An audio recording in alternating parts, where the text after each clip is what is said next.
He sent me also 5 chests of excellent sweetness, and 100 pieces of gold uncoined, not quite so large as Mordor's. By the same fleet, my 2 merchant trustees shipped me 1,200 chests of sugar, 800 rolls of tobacco, and the rest of the whole account in gold. I might well say now, indeed, that the latter end of job was better than the beginning. It is impossible to express the flutterings of my very heart when I found all my wealth about me. For as the Brazil ships come all in fleets, the same ships which brought my letters brought my goods, and the effects were safe in the river before the letters came to my hand.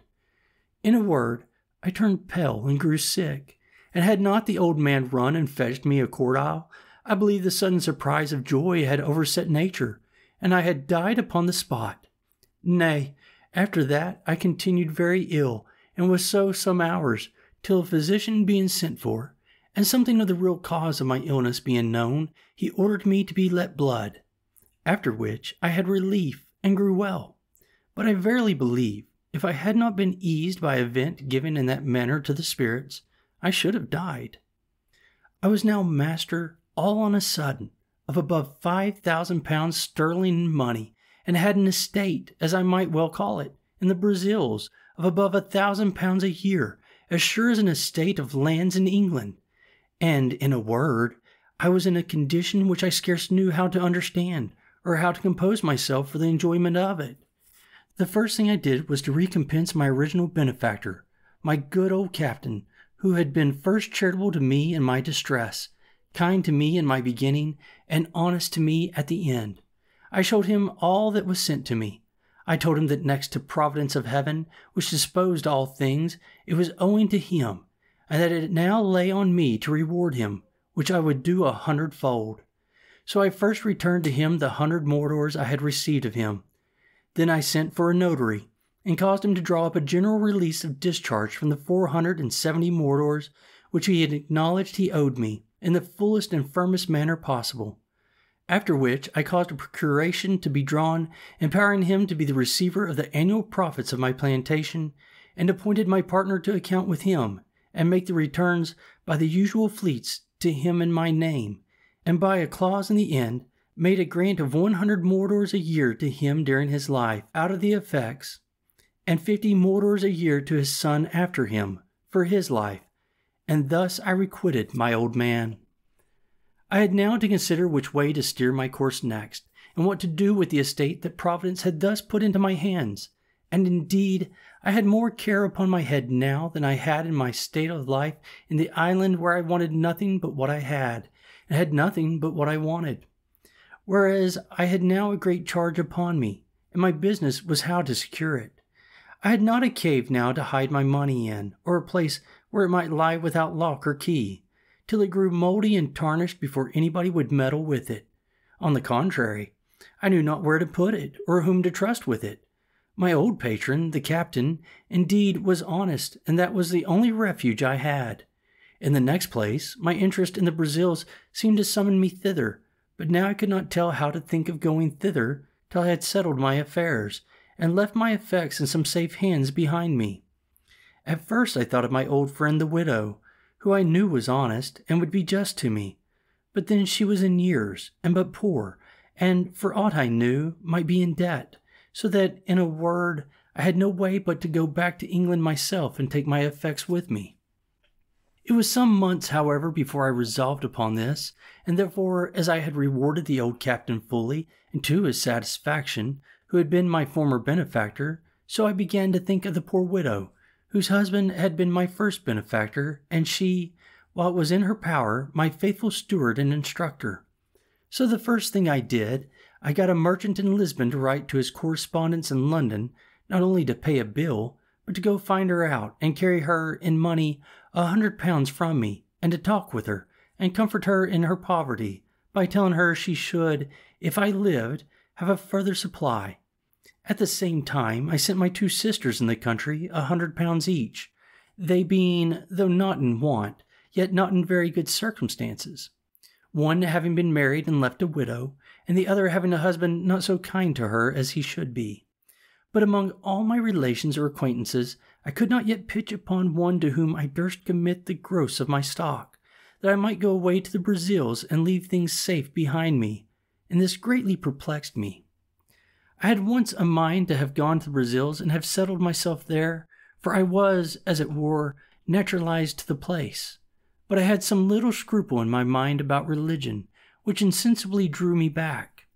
However, it was not religion that kept me from going there for the present, and as I had made no scruple of being openly of the religion of the country all the while I was among them, so neither did I yet, only that, now and then, having a late thought more of it than formerly, when I began to think of living and dying among them, I began to regret having professed myself a papist, and thought it might not be the best religion to die with. But as I have said, this was not the main thing that kept me from going to the Brazils, but that really I did not know with whom to leave my effects behind me.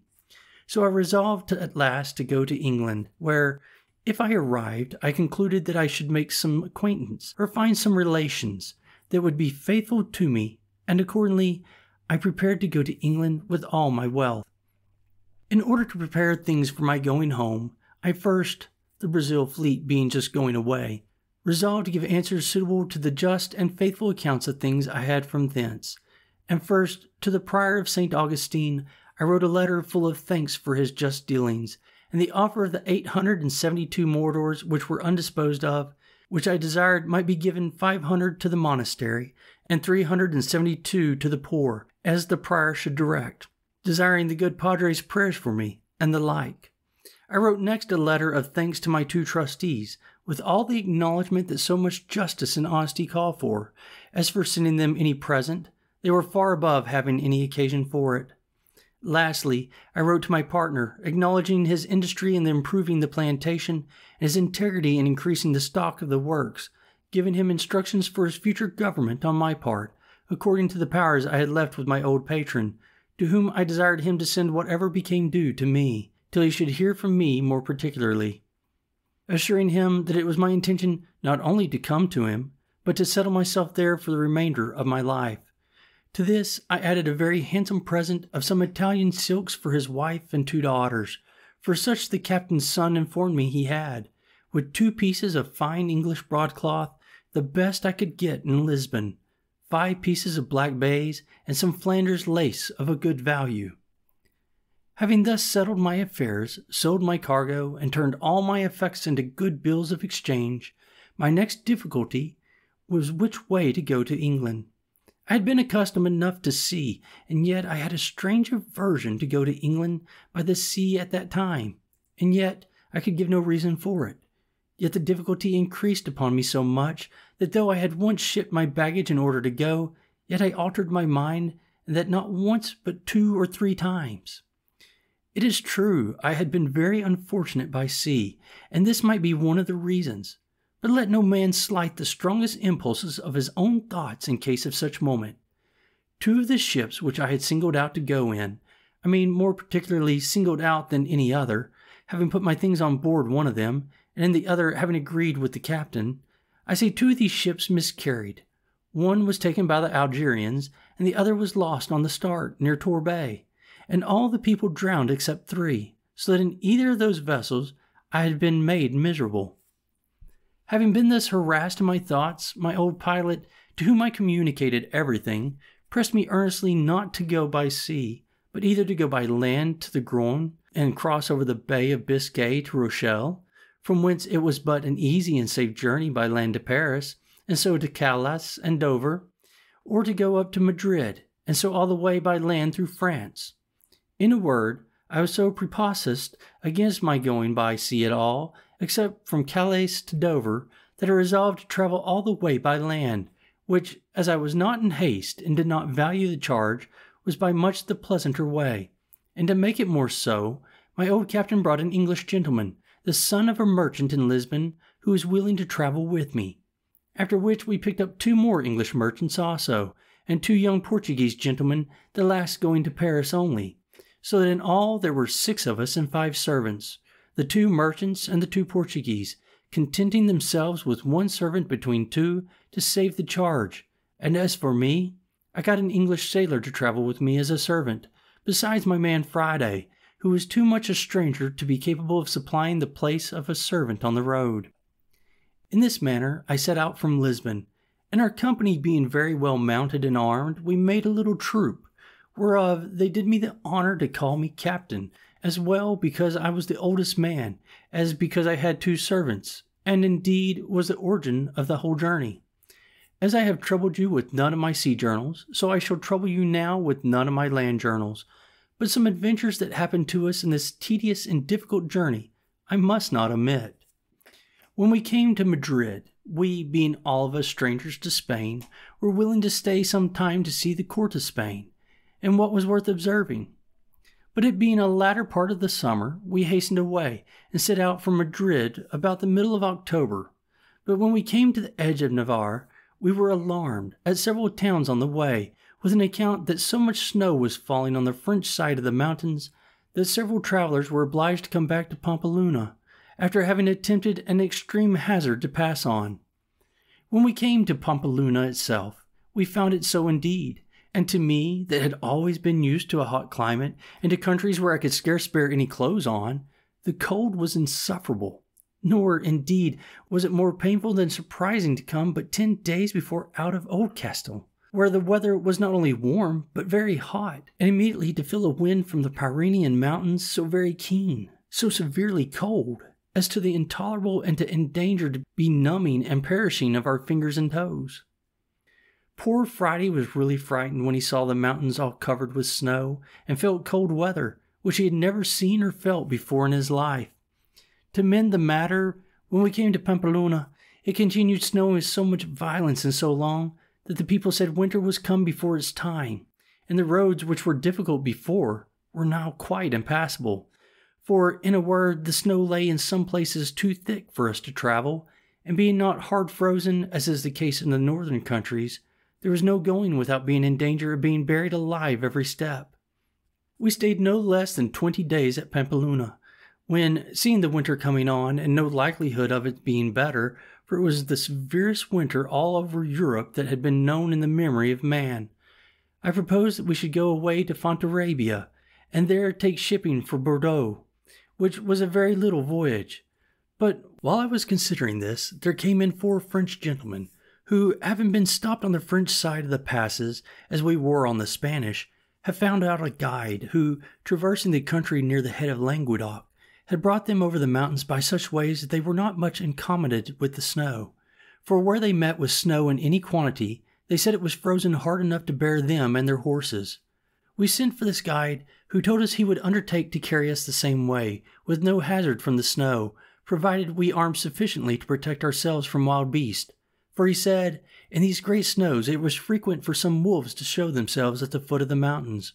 being made ravenous for want of food, the ground being covered with snow. We told him we were well enough prepared for such creatures as they were, if he would ensure us from a kind of 2-legged wolves, which we were told we were in most danger from, especially on the French side of the mountains. He satisfied us that there was no danger of that kind in the way that we were to go, so we readily agreed to follow him, as did also 12 other gentlemen with their servants, some French, some Spanish, who, as I said, had attempted to go, and were obliged to come back again. Accordingly, we set out from Pampeluna with our guide on the 15th of November, and indeed I was surprised when, instead of going forward, he came directly back with us on the same road that we came from Madrid, about 20 miles, when, having passed 2 rivers and come into the plain country, we found ourselves in a warm climate again, where the country was pleasant and no snow to be seen. But, on a sudden turning to his left, he approached the mountains another way, and though it is true the hills and precipices looked dreadful, yet he made so many tours, such meanders, and led us by such winding ways, that we insensibly passed the height of the mountains without being much encumbered with the snow, and all on a sudden he showed us the pleasant and fruitful provinces of Languedoc and Gascony, all green and flourishing, though at a great distance, and we had some rough way to pass still. We were a little uneasy, however, when we found it snowed 1 whole day and a night so fast that we could not travel, but he bid us be easy, we should soon be past it all. We found, indeed, that we began to descend every day, and to come more north than before, and so, depending upon our guide, we went on. It was about 2 hours before night when, our guide being something before us and not just in sight, outrushed